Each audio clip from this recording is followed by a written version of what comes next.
గంగానదిలో నిన్న పడవ మునిగిన ఘటనలో మృతుల సంఖ్య 24కు చేరింది. ఈ ప్రమాదంపై విచారణకు ఆదేశించింది బీహార్ రాష్ట్ర ప్రభుత్వం. ఇక తీవ్ర అనారోగ్యం పాలైన 6గురికి ఆసుపత్రిలో చికిత్స అందిస్తున్నారు.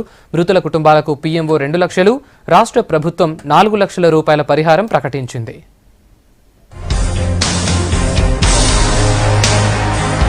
బీహార్ పాట్నాలో గంగానది ప్రమాదంలో గల్లంతైన వారి కోసం గాలింపు ఇంకా కొనసాగుతోంది.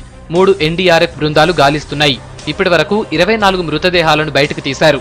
పడవ ప్రమాదంలో తప్పిపోయిన వారి వివరాలను పాట్నా మెడికల్ కాలేజీలో బోర్డులో పెట్టారు. బాధిత కుటుంబ సభ్యుల నుంచి వివరాలు సేకరిస్తున్నారు.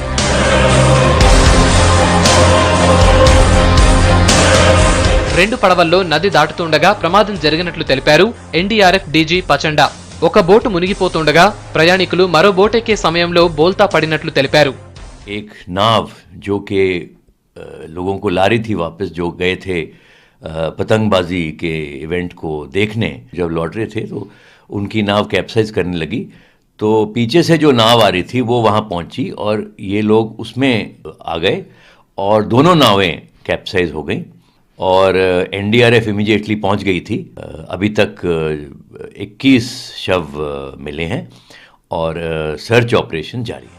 ఇక పడవ ప్రమాదానికి కారణాలు అన్వేషించే పనిలో పడింది నితీష్ సర్కార్. కైట్ ఫెస్టివల్ ముగిసిన తర్వాత కూడా పడవలు నడపాల్సిన అవసరం ఏమొచ్చిందో తేల్చడానికి అధికారుల కమిటీని నియమించింది. కైట్ ఫెస్టివల్ కు దూరంగా డిస్నీ మేళా వల్లే ప్రమాదం జరిగిందని, ఈ విషయంలో నిర్వాహకుల్ని బాధ్యులుగా చేయాలని కూడా నిర్ణయించింది.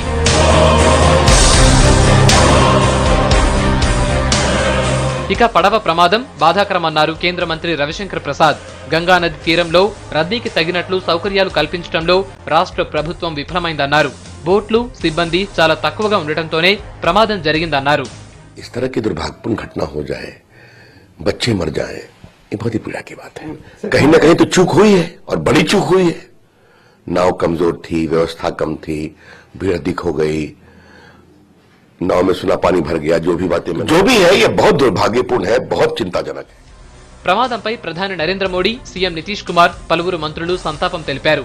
ప్రమాద బాధిత కుటుంబాలకు ప్రధానమంత్రి ఎక్స్గ్రేషియా ప్రకటించారు. పీఎం ఎన్ఆర్ఎఫ్ ద్వారా మృతుల కుటుంబాలకు 2 లక్షలు, తీవ్రంగా గాయపడ్డ వారికి 50,000 ఆర్థిక సాయం ప్రకటించారు. రాష్ట్ర ప్రభుత్వం చనిపోయిన బాధిత కుటుంబాలకు 4 లక్షల రూపాయల ఎక్స్గ్రేషియా ప్రకటించింది.